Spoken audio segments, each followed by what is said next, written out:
How to use Google Calendar as a to-do list.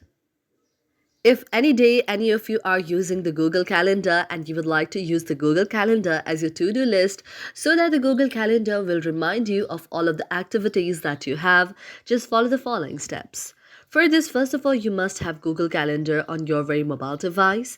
You can go to the search icon on your mobile device or go to the option of Google's like this where you can find the option of the Google Calendar.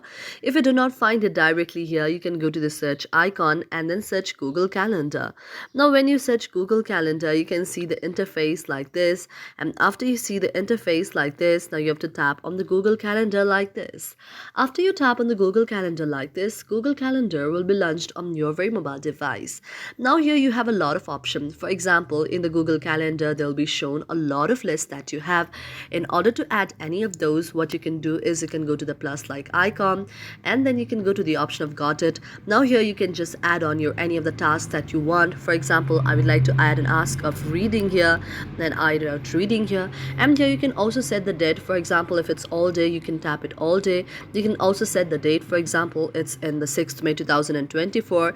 If it's not all day and you'd like to set the date as well or the time as well, you can go to the option of time like this and you can set it to the time like this and then set an OK and then go to the option of save. Not just this much, now you can also edit it by tapping here, and after tapping here you can go to the very pencil like icon and here you can add the other details as well. For example, it's like reading account. You can tap your reading account and then go to the option of save. So this way you can also add a description to it, and whenever you want, the very thing will show the notification of.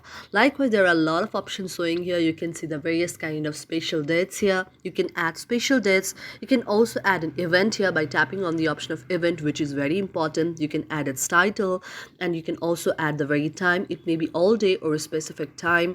You can also add the other kind of schedules and add other kind of people here. You can also add the video conferencing. You can also add the location, and an interesting thing is that you can also add the notification here or the very alarm that will ring that may be 10 minutes before or even prior to that. You can also add any of the attachment that you want and the default visibility and save it.